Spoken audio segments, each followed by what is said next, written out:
Welcome, welcome everybody, and I do mean everybody, to the Afert Party. If you are watching this for the first time, if you've never been to an Afert Party before, and you're going, how is it that I'm able to see this? It's because I goofed up this week, and I made the Afert Party available publicly. It's normally just a private thing. It's normally just for exclusive clickers who we like more than other people. I think that's a good idea, though. I think that's, and if it you ever live? do, yeah, and if we ever have like guests or whatever, like Tim Hawkins ever comes on, do a little Q&A type of thing, or other people, kind of make it a little more informal. And Well, yeah, I could have said that. I could have said, yeah, this was an idea that I had to throw it open and give people a chance to, ask questions and get some behind the scenes conversations. But the truth is, I just forgot to set it to unlisted, and so it's going cold, hard truth. Jawan DeVivo's not with us; he normally is.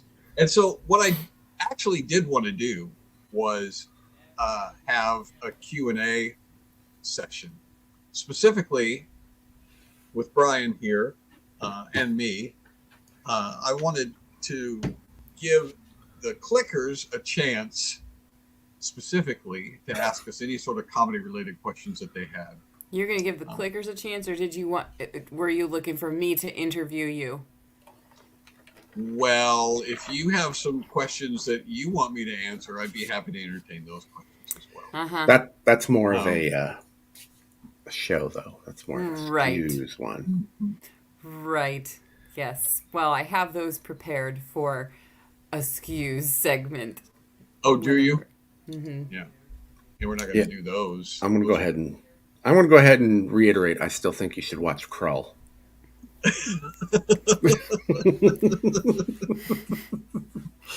Well, we should do that instead. We got 45 minutes to kill. Let's just watch Krull.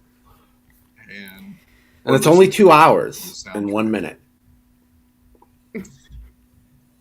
Krull? Yeah. I saw it twice in the movie theater because I mentioned before that we had a dollar theater in LaPorte where I grew up, and so I could go and see movies for $1 anytime, any seat. And so even bad movies, you still got to sit in a movie theater, in an air-conditioned movie theater, and watch Krull or Clash of the Titans. That was back when there weren't other things to do. So you would be like, you know what? I'm going to go be entertained at a movie theater, or I could play with the stick that I found in the yard. So those were the options. We still have sticks, Brian. Did you know that? The stick will be there when you get out of the movie. You know what I mean? Like, the stick is a very loyal friend, unless someone else finds the stick and takes it. But you know what we used to do when we were kids is just dig a hole.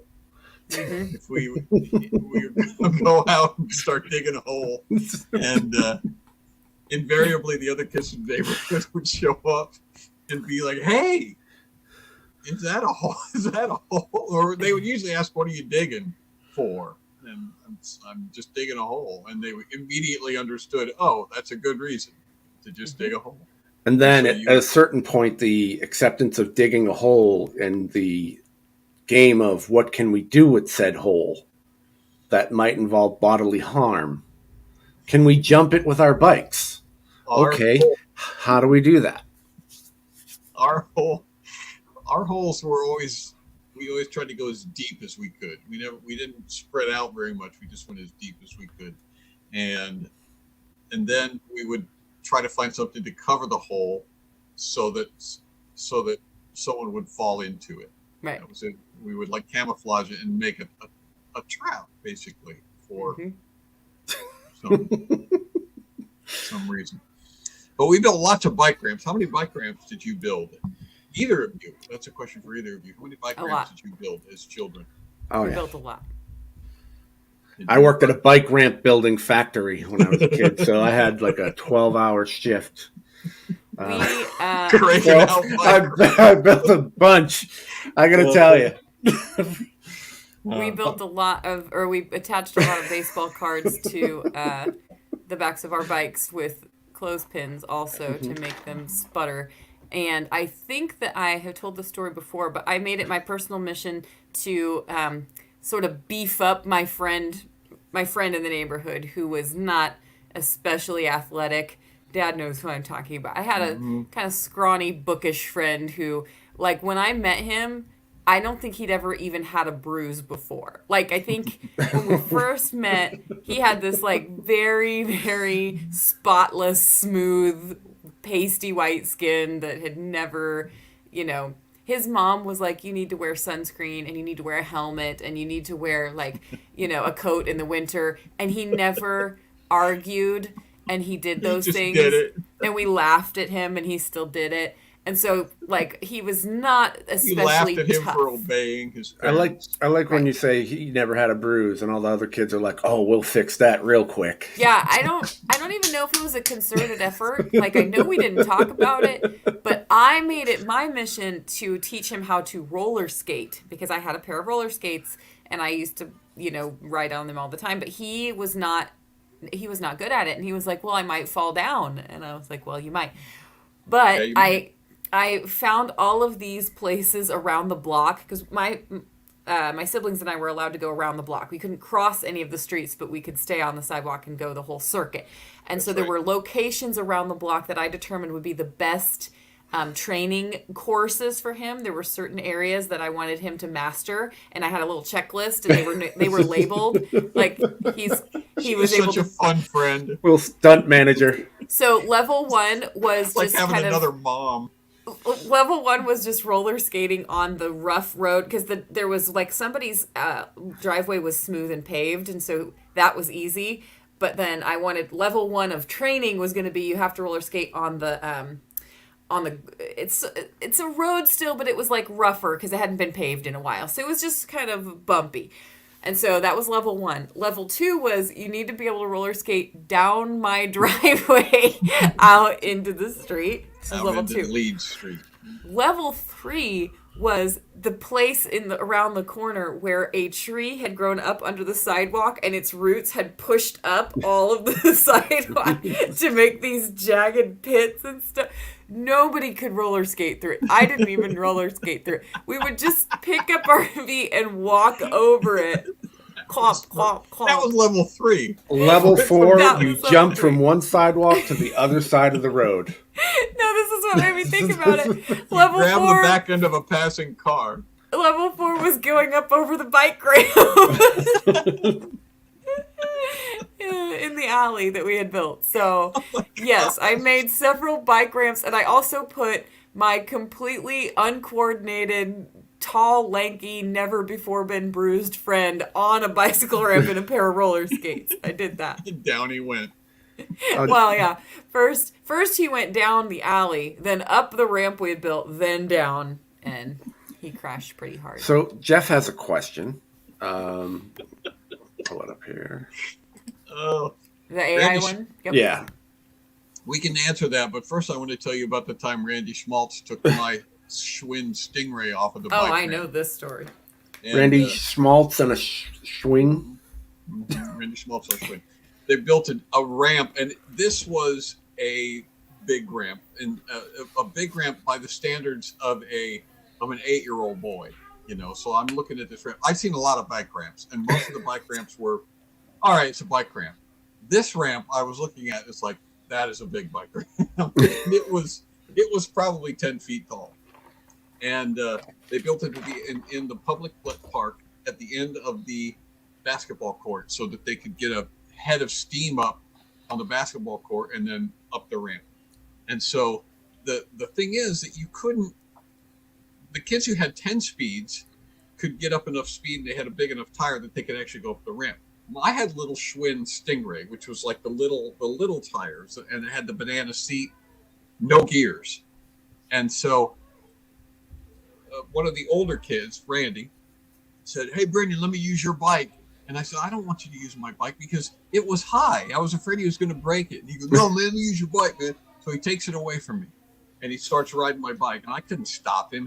He's a big kid. I'm a little kid. So he rides around a couple of times to get speed up, and then he goes and he jumps it off the ramp.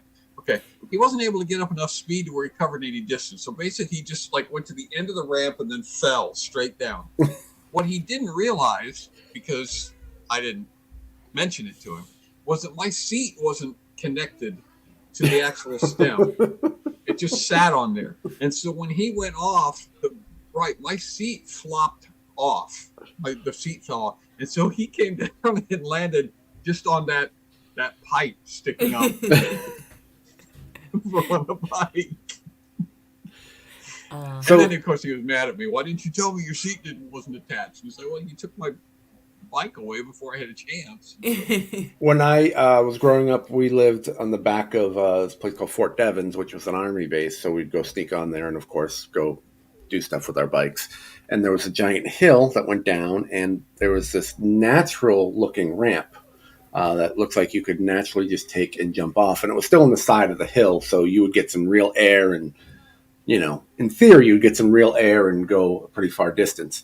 It wasn't really a ramp. It was more of a ditch. And so my brother decided to go down. I'll do it.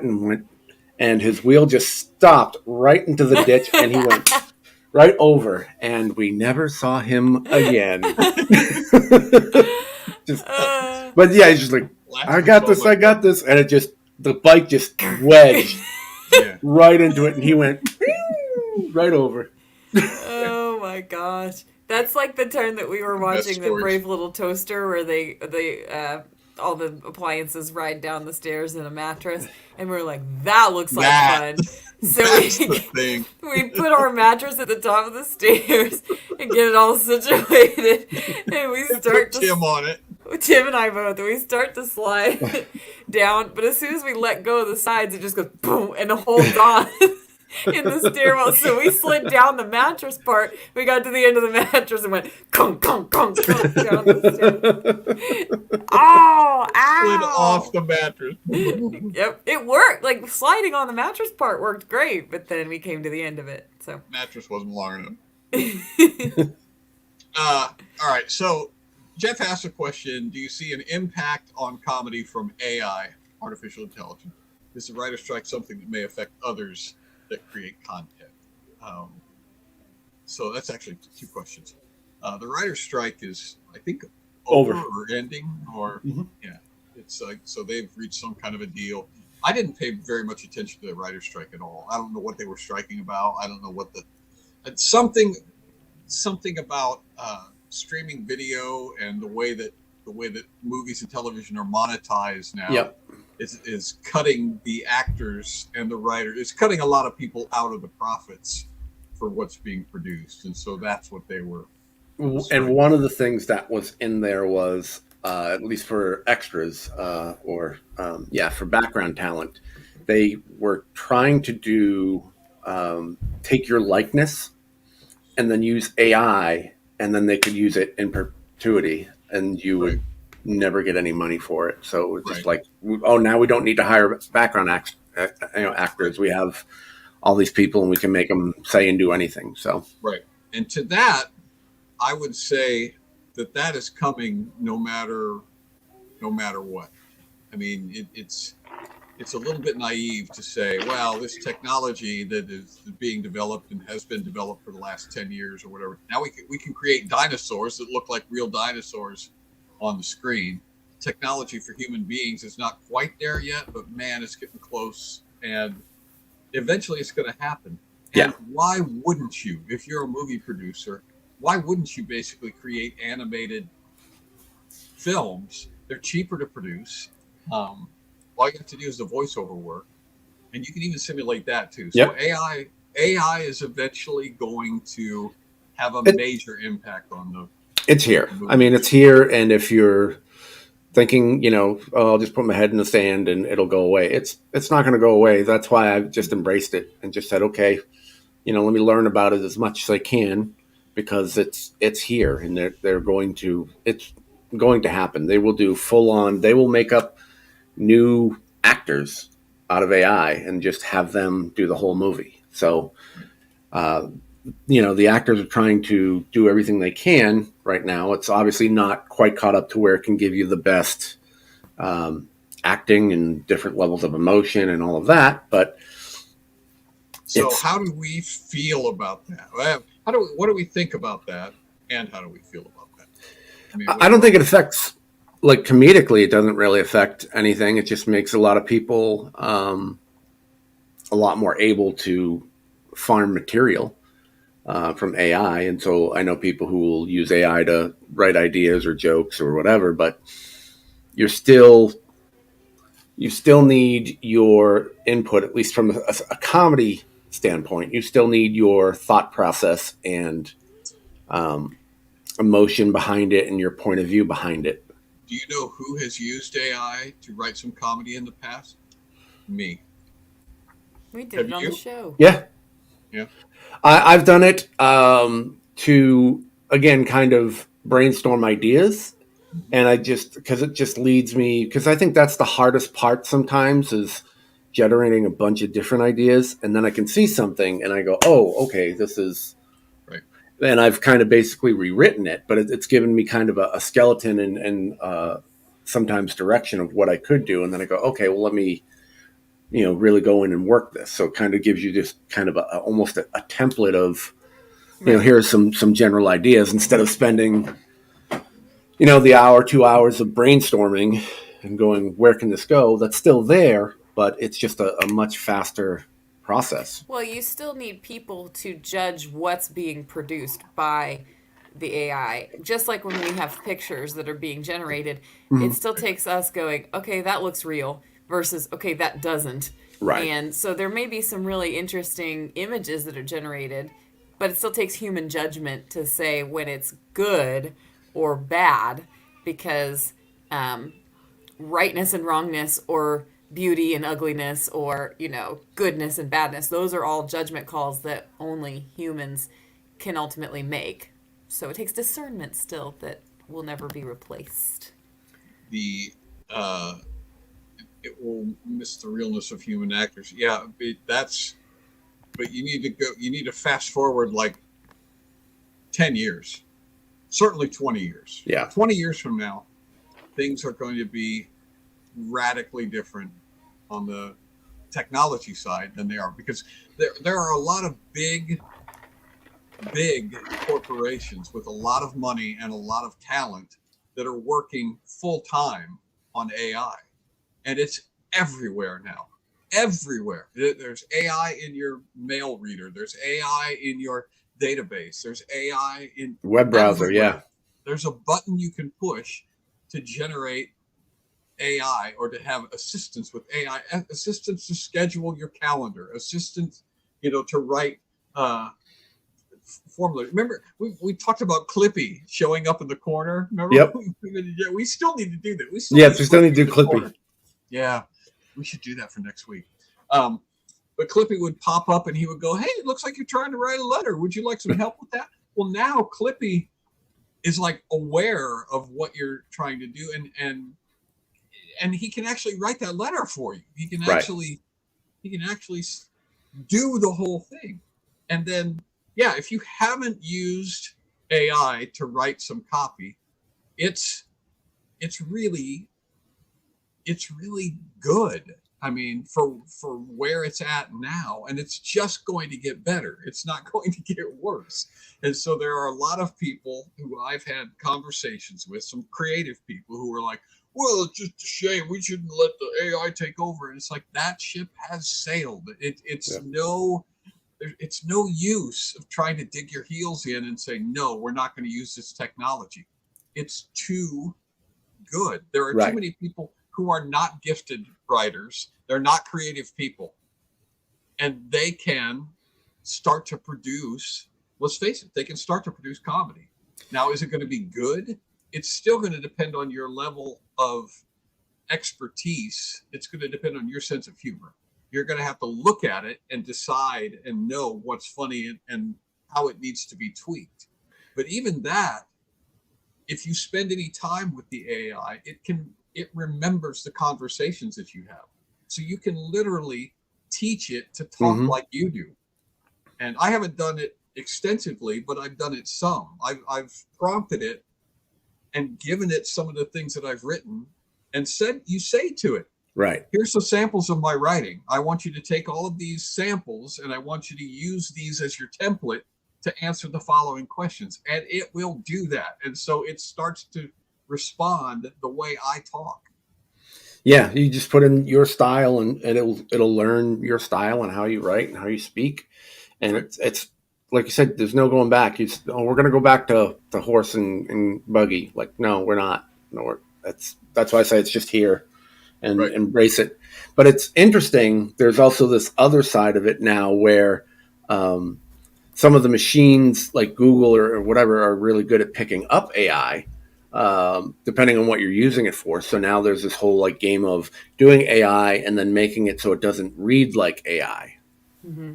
So you can see it, on certain posts, and then it'll be like da da da da. It's all like, and in conclusion, like, okay, if you see in conclusion, okay, that's AI. Like, no.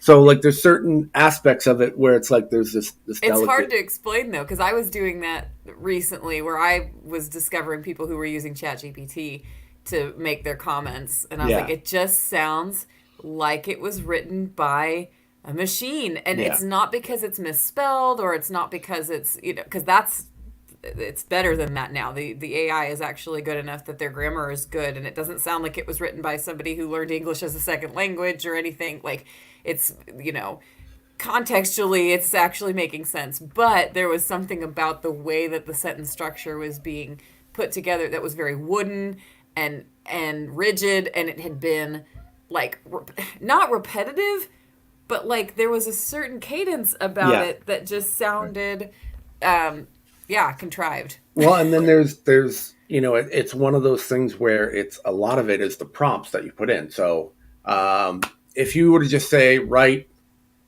10 jokes about this, it'll spit out mostly puns or whatever. Right. But if you say I want you to act like a seasoned comedy writer, include, sarcasm, blah, blah, whatever, or dry sense of humor or whatever, and write 10 jokes about this, you will get a very different response. Right. And then, as John was saying, you can like keep feeding it so it remembers everything. Like they now have live streams of 24-hour episodes of Seinfeld, which are brand new, all written by AI. They're written by AI. All the characters, and you can write programs. They have a George Carlin one out. Did you see the George Carlin? I haven't seen that one. I saw the Seinfeld one, and they got in trouble. Do you remember what they got in trouble for? Mm-mm. Because it's AI. It's not actual intelligence. It's artificial intelligence. And so it doesn't know where the boundaries are. Mm-hmm. And so it was racist, basically. They had to pull it down because they were getting complaints from the people who were watching it about the racism and anti-Semitic and misogynist. We've got a super sensitive culture now, and the machine doesn't have any feelings. It doesn't have any it has no sense about what's appropriate and what's inappropriate. And so, when you've got a machine that's just churning out quote unquote comedy, and the comedy was not, it's not good. Right. Basically raw. The raw comedy that comes from AI is not good. It needs to be humanized. It needs to come from a person.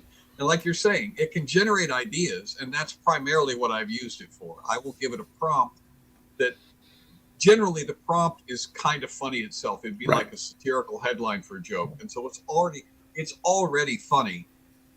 And then I'll say to the AI, give me 10 sentences about this. And then it'll expand on it. Most of the time, its punchlines are very contrived, and you can see them coming a mile away. Yep. Or they have something to do with the topic, but they're not funny because it's basically just a statement of the truth. Right. It's like they've changed a word or two here or there, but it's not funny. And it's because, like what Peaches says, funny comes from people. It doesn't come from machines. And so, well, but as you were saying, like, because I was watching a lot of the stuff that they were doing on Twitch because it was really interesting, and the audience on Twitch is a much younger demographic, and so they were just putting in all of the, say this joke, make it a sex joke, make it a, race joke, make it a whatever. And so it would learn that, and it would feed that. And so they taught it that was what was funny. And so then it would write out all these other things, like the George Carlin thing.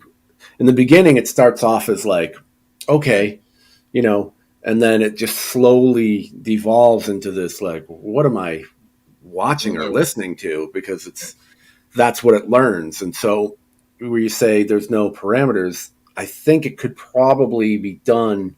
It has to be done in a very thorough way, especially in the beginning, to be like, okay, here are the parameters. No jokes about race, no jokes about, whatever. No.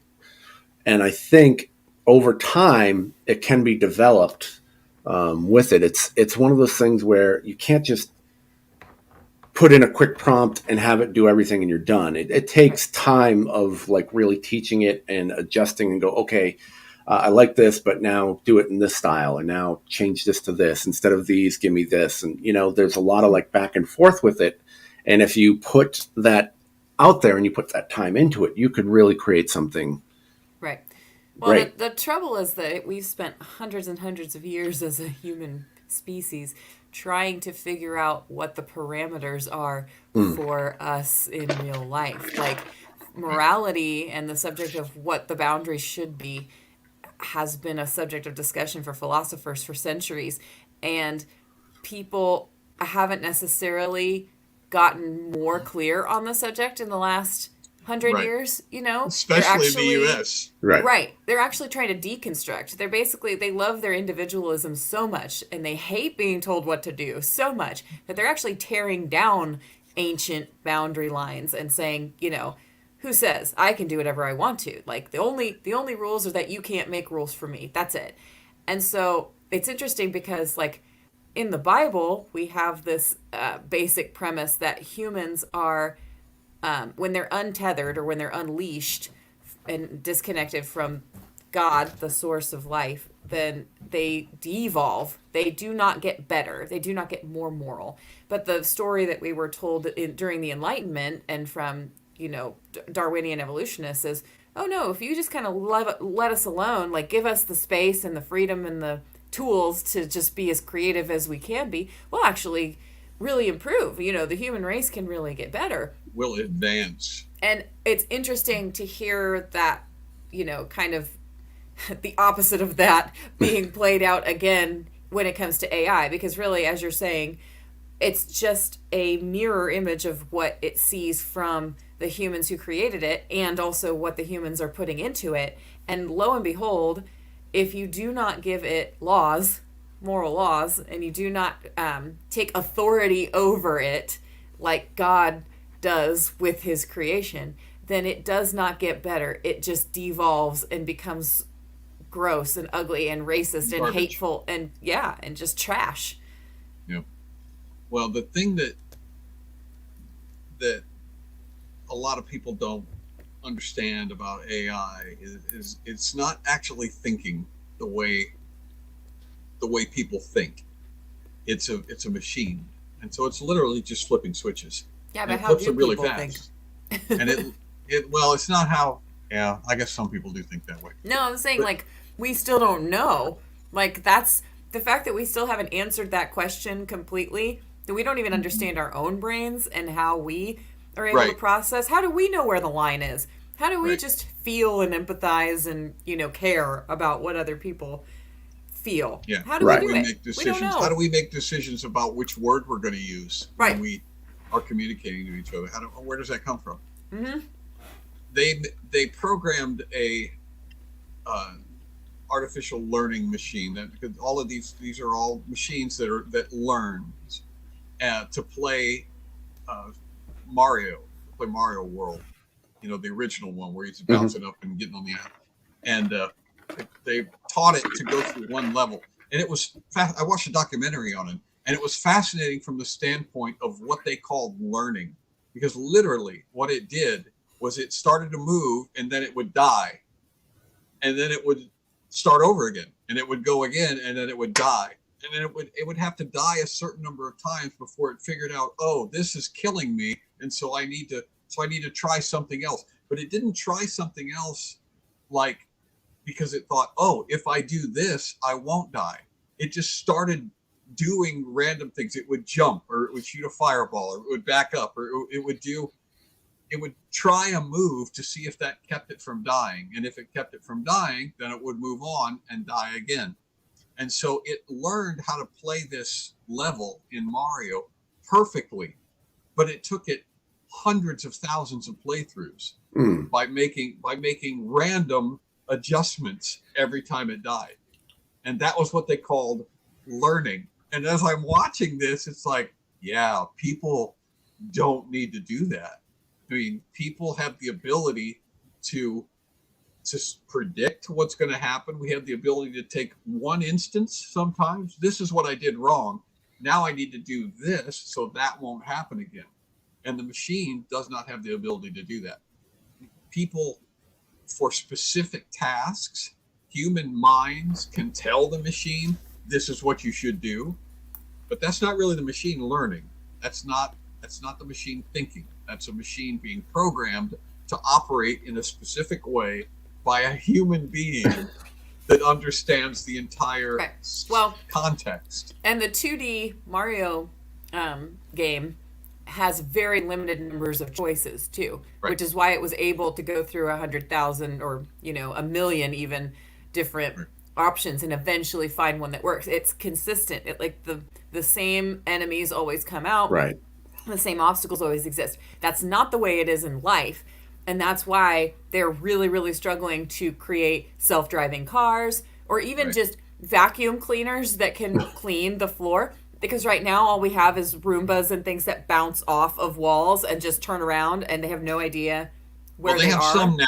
Depends on the Roomba that you buy, but some of them actually have the ability to remember where they've been, and they will chart a course. Yes, but it's still Mario. They still bounce around until they're programmed to be able to do a very specific task. But as far as making a decision, like, the more tasks you want the thing to complete, the harder it is to program it to be able to make those decisions, because it gets hung up, like you're saying, it gets hung up on, well, should I squat or should I jump? Should I go down or should I go up? And it's like a human with reflexes. We call it reflexes. If you have something coming at you, your eyes just close to keep it from going into your eye. Or if you have the time or you see it coming, you will duck if you can. Or if it's at your feet, you will jump or rear back automatically. And they cannot figure out how to get AI to do that because it all seems to be subconscious for us. Yeah, we don't know how to do it. Appears James is a big Taylor Swift fan, by the way. I noticed that. I see that. But yeah, if you have other questions, or we can keep talking about AI. But well, if you have a fear or an anxiety of AI, and I know some people do,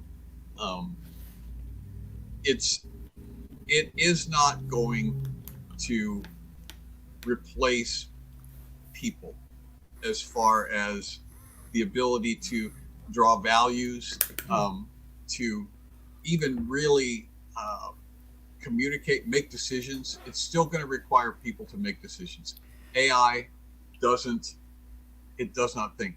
And even the AI that does the writing, and people go, well, how does it do that? It's pattern recognition. It literally has millions and millions of prompts that it's been programmed with, and it can go through those much faster than we can. So when you say write in the style of Mark Twain, it's able to actually take Mark Twain's entire repertoire and find all of the instances of that particular keyword that it's looking for and go, well, here's that word, here's that word, here's that word, and here's how it was used. Line all of that stuff up, and from that it can assemble a brand new sentence. But it's not really thinking. It's just taking bits and pieces and rearranging like Legos. I think it's good for us. I think that what's necessary, clearly, for us at this stage of our existence is to think about these things a little bit deeper. I think that people have been coasting for a long time and not really considering like how miraculous it is that we are able to leave our homes in the morning and decide to turn left or to turn right without tripping every 2 inches over a rock, or something. Like, we're able to make these decisions without even thinking about it. And now with the invention and use of AI, are forced to think about it a little bit more. It's like, well, what is the difference between me and a robot? That's an interesting question. Why is it that I've been given this opportunity to, move about freely, relatively freely? And how freely do I get to move around? Like, how much of this is in my control?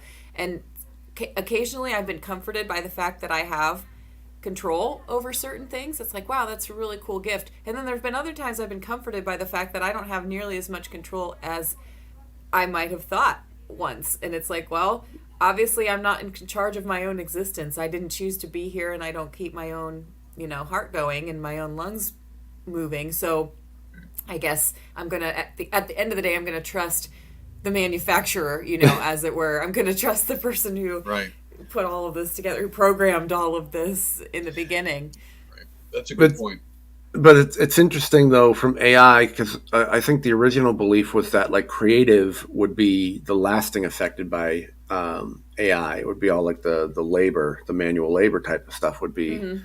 And it's the other way around. The creative is just, it's wiped so much stuff out. Anybody can basically do it. I would say we are discovering, or maybe rediscovering, that creativity is involved in every level in ways we didn't think. Like, you used to think that it would be a brainless, hands-only kind of job, a blue-collar job, for example, a factory work or whatever would be the kind of job you could do even if you weren't very creative or weren't very smart. And I think what AI is demonstrating is that that's not true. It actually takes creativity on every level. Just to walk outside and choose to, open your door before you crash into it, like that kind of thing takes a certain creativity that, like, the robot doesn't know how to do automatically. Right. So, well, James asked a question: can it write a plot like Mark Twain? And the answer is yes, it can. It doesn't have any idea, but it doesn't know that it's written a plot. I mean, it knows what plot means, and so you can give it a prompt. Say, give me a story. You can set up a scenario and set in this particular time. It involves a person. It involves two people and a horse and a grocery store, and write it in the style of Mark Twain. And make it. You can tell how long you want it to be. I mean, it should be 3 pages. It should be, a couple of. You can give it a couple of chapters, and it will write a plot. Now, it still requires a person to read that thing and go, "Is this story any good?" Right. And it might be. Judge it.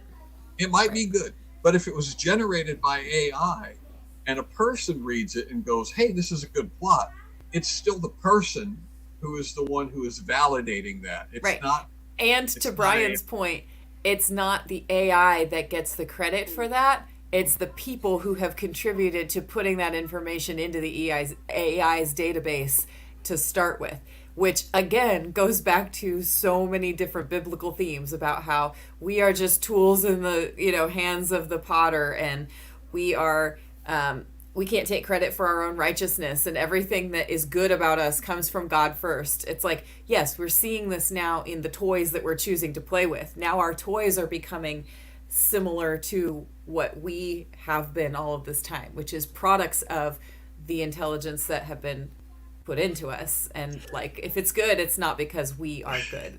Do you, John, do you remember when I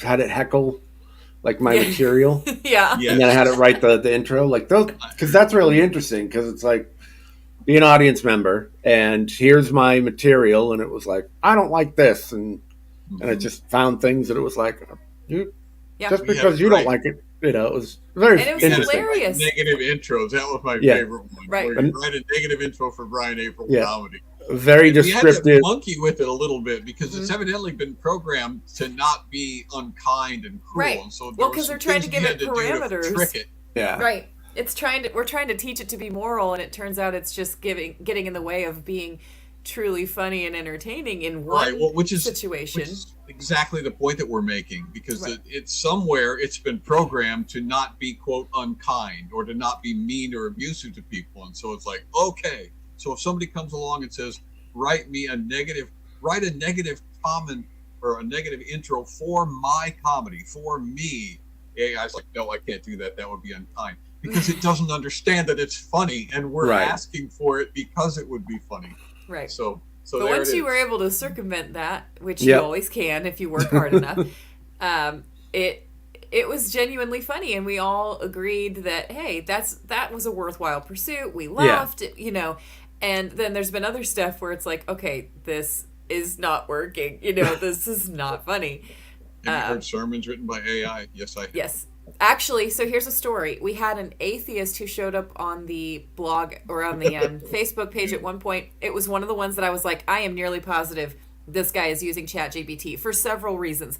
He was rapid responding with these huge walls of text. And I was like, it is going way too fast for him to have been writing this. And it had in conclusion in it and other things that was like, okay, this sounds like something trying to sound intellectual. The opening paragraph is a giveaway too, because it will say whatever the subject is, basically the subject, blah, blah, blah. It is exactly what the subject is. Whatever the search was or whatever the prompt was to the AI is usually in the very, very first sentence, you know. But and in this case, I think what he was searching for was, give me a positive sermon about why Jesus would support gay marriage. Something along those lines. And it was like, well, Jesus would support gay marriage because he doesn't care about hurting people. He only cares about loving people, you know, blah, blah, blah, blah, blah. And so I was like, okay, fine. If you don't want to admit that you're using ChatGPT, I will go in and use ChatGPT, and I will prompt it to give me, a defense of why Christ would not support transgenderism or something like that. And it was the same problem that Brian was having, where it didn't want to be negative, and it was like, Jesus would support everybody, was basically what it said.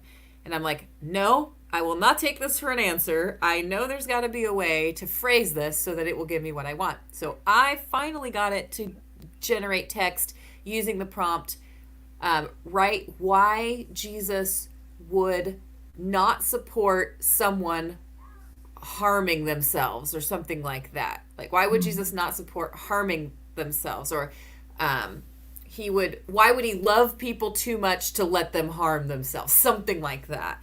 And I ended up with like 6 or 8 paragraphs of, while Jesus does support everyone, he cannot make you or allow you to make choices that would harm you because he loves you too much to let you harm yourself or something. And so not only have I heard sermons written by AI, I've actually asked for sermons that were generated by AI and then used them on Facebook. Well, the point that you raised, I think, is a good one, and it bears repeating. That I would encourage you, if you haven't spent any time messing around with AI, you should go and do it. ChatGPT, the 3.5 is free. Yeah, it doesn't cost anything. So just go and sign up for ChatGPT, and you can get in and play around with it.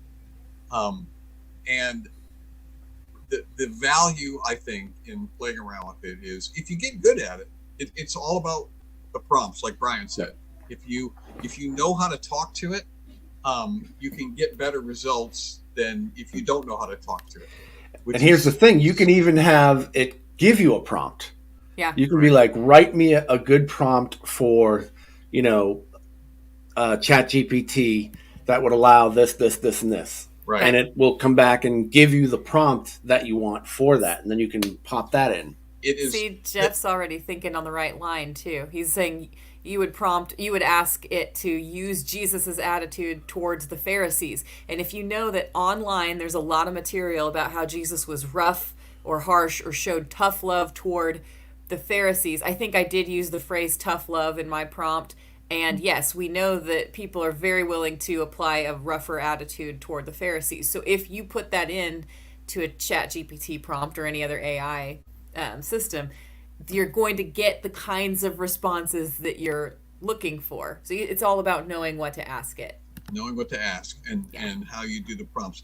And the value in playing around with it is, first of all, if you have some anxiety and some fear of it, I think it will help you feel better about it, because you quickly realize, oh, this really is just a machine that I'm talking to, and it's very it gets confused, and questions that I could ask another human being that are simple questions, and that other person would know immediately what I'm talking about. Right. It confuses the machine, and it doesn't tell you what a person would tell you. Right. And secondarily, it does, when you start playing with it, it does give you an appreciation for just how amazing we are. Even the simplest among us, we're just incredible. The things that are going on, the things that we can deduce, the things that we can figure out, the things that happen so quickly and we just take them for granted. Trying to teach a machine these things requires hours of patient hard work and dedication and restructuring and checking for bugs. Debugging a program is a great way to have an appreciation for the human mind, because and I know James said that he was leaving and he told everyone good night, but he did ask, can AI tell the difference between what's true and what's false if it's told over and over and over that something that's false is actually true? And well, I don't think so, but also this goes back to the questions I was asking before, which is, do humans even do that? Are humans even capable of continuing to maintain what is true versus what's false if they've been told over and over and over again lies? And I would say that they're not. I would say that people's brains are also capable of being broken. Once again, going back to biblical references about being given over to the depravity of your mind. And, I've seen examples on TikTok. I was telling Dad this morning, just this week, I saw examples of, TikTok people who were trying to get the attention of a famous rapper by coming up with new lyrics for their songs, and basically a look at me, kind of attention-seeking behavior, where people were actually stating, I would sell my soul to the devil for a chance to see you in concert or to do a collaboration with you. They're saying stuff like this. Why? Well, because they've been told over and over again that there is no devil, in the sense that, there's no horned demon that's listening to you speak right now. So it's fine. It doesn't make a difference. The lies that they've been told are that you can say stuff with your mouth many times and it doesn't have any real impact on your mind and on your soul. And if you've been told that over and over and over again, then you begin to believe it. And so then those people, before they know it, they wake up, they look around, and they're shocked at some of the things that they've done for fame, or they're shocked for some of the things that they've been willing to do for a celebrity who's asked. And so people also cannot tell the difference between right and wrong if what has been put into the system repeatedly is trash, like we were saying before. So this is a good opportunity to think about that. It's a good opportunity to ask ourselves, what are the differences between machines and our brains, and have we been treating our software, inside of ourselves with respect and care, or have we been filling ourselves with lies and things that ultimately crash the whole thing? And then on the other hand, where you feel good, you're like, oh, we're fine with AI. Then you go look at some of the creative stuff and you go, wow, this is incredible. This stuff is amazing that it can do. Just, there's certain things, if you want a picture of this, here you go. Wow, that's incredible. It kind of is. Yeah. I don't understand how the picture thing works. I mean, that is... It's incredible. I don't know how it works. But people have been doing that with their minds since the beginning. You put a picture in your mind every time that I say certain phrases, and it's like, that's crazy. It's crazy that we can control each other that way. Like, it's crazy that we have the ability to imagine stuff. It gives people an outlet similar to social media, where now everyone has an opinion and everyone thinks that we need to hear your opinion, which we don't. Comedian Brian Simpson used to be like, in the 90s, sometimes you got a really terrible sandwich and you just shut up. Yeah. What? And now it's like, I'm going to put this person out of business because I didn't get extra pickles. So I'm going to destroy his life. Exactly. But he doesn't deserve to make a living.